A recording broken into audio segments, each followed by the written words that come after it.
Manny's decision to bring Sam, Rory's ex, onto the podcast completely blew up in his face, and Joe Budden ended up confronting him over it. Sam is Rory's ex-fiance for the people at home that do not know. Yeah. Is there anything that should indeed be off limits in the world of content? Wouldn't do no goofball like that. You crazy? This whole situation turned into a pretty big moment, especially once Emanny started crashing out on Twitter over it. So what actually went down?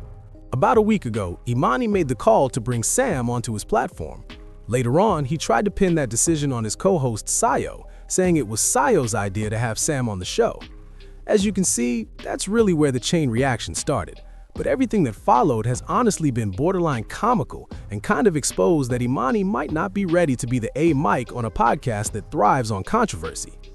After Sam appeared on the podcast, someone from the Joe Budden TV Twitter community asked, "Didn't Emanny say he would never interview exes?"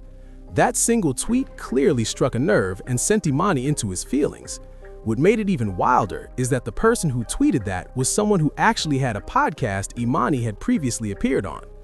For those who don't know, there used to be a show called Girls Who Love the Joe Budden Podcast, and that podcast was exactly what it sounded like: women who liked Joe Budden, Rory, and Mal getting together to recap the show. It was basically an early version of JB podcast reaction content, way before creators like Big Pump Killer or me were even in the space. After that tweet went out, Emanny responded with, "Lol, I will leave myself alone. I'm in a different era and willing to air anyone out." That wasn't a light statement at all. The fan responded by saying, "You're a public figure in podcasting, so you should be able to handle it." Emanny then got really ominous and replied, "We are all public figures at this point." To me, that reads like someone hinting they're sitting on some kind of information. The fan pushed back again, saying, "No, you're choosing this as a career, and this is what the JBTV community does. It discusses public conversations in depth. This wasn't a shot at you, and I hope you don't take it that way." Emanny then went full emotional and tweeted, "For years, I've been friendly, respectful, cordial, and supportive of people in the JBTV community who later downplayed my character just to be part of the conversation. That's on me." With that series of tweets, Emanny basically showed us how he's processing all of this. From my perspective, it looks like he feels betrayed by someone he once collaborated with and now thinks that person owes him some kind of loyalty, so the angle she took clearly rubbed him the wrong way. She responded by saying, "Nobody downplayed you. You're a character on a podcast, and I did what any regular fan does, break down what was said. Then you come on here acting like you're shooting. I have ammo too. You're weird for even saying that." So yeah, she was basically implying that she also has information on Emanny. Now, some of you might be wondering how a so-called regular fan could even have dirt on him. Well, it clearly felt serious, because Emanny ended up deleting a bunch of his tweets from that exchange. That made me dig a little, and I came across clips of Dub doing a live stream where he broke down a ton of backstory related to that back and forth. According to Dub, Emanny and Joe Budden actually have a strange history. And honestly, that wouldn't be shocking, because a lot of Joe's friends seem to have weird pasts with him. Joe has a strong personality and can be messy with the way he treats people close to him.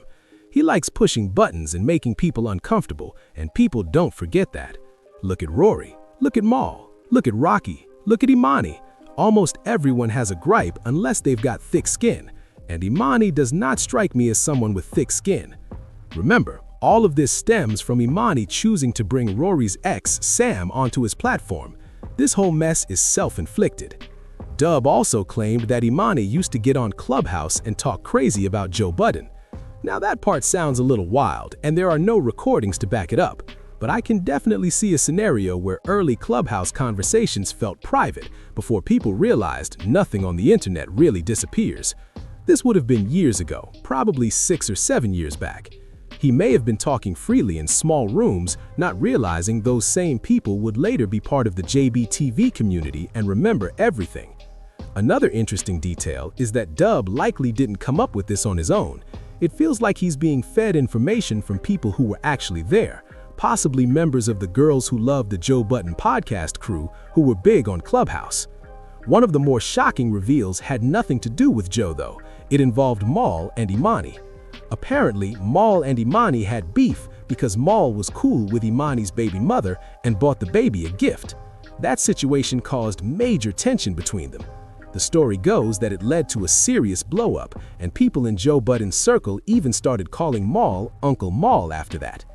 That incident is allegedly why Emanny sided with Joe instead of Rory and Mal when everything fell apart.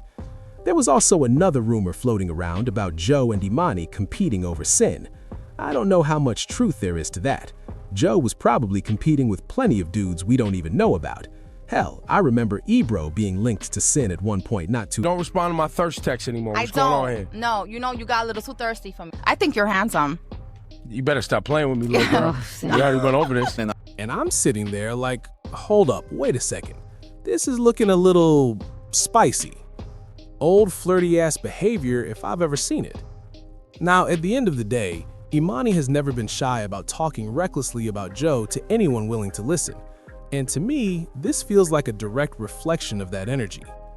I already know how this is going to get framed. People are going to say, yo, you're just trying to take Emanny down. Nah, that's not even what this is.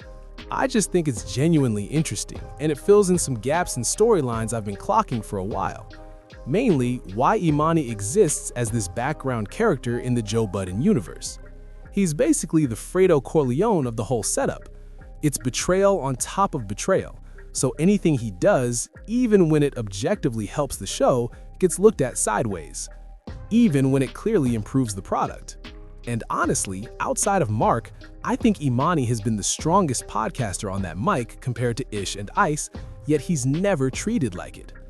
On top of that, as I said earlier in the video, Joe Budden straight up checked Emanny for having Sam on his platform, to the point where even Parks looked uncomfortable. Like, yeah, I wouldn't have done that either. I can see how that's difficult. There's mad people you could interview. Or talk. So yeah, this is a major mess for Emanny, and I'm genuinely curious how he plans to bounce back from it.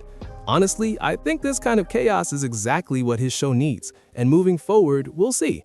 We'll see how it develops, especially since he also said he wants to make Sinoyo feel like a partner, even though she isn't. That part blew my mind. She's not a partner, she doesn't own any stake in the pod, and playing along with that illusion is just setting the stage for resentment down the line. That said, this isn't Sinoyo's first time at the rodeo as a co-host on Emanny's platform. She's already had a show with Scotty Beam, she's also had a show with Bridget Kelly. So if she's been trying to break into the podcast space for a while, maybe Emanny is simply the ladder she plans to climb to the next level. Y'all tell me what you think. Was Emanny's decision to interview Sam actually strategic? Did Emanny even check in with Rory first? And does Emanny respect Rory enough to care whether he had a problem with it? Because like I've said on this channel before, Rory strikes me as the type, like a lot of men, who'll act cool with another dude entertaining his ex while privately being hurt about it. I mean, this wasn't just some random fling, this was his fiancée. This is the woman who's still raising the dog he no longer lives with. So trust me, I'll be watching how this plays out closely, because this storyline feels far from over now that one of Rory's exes, who knows where all the bodies are buried, has officially entered the Joe Budden universe full throttle.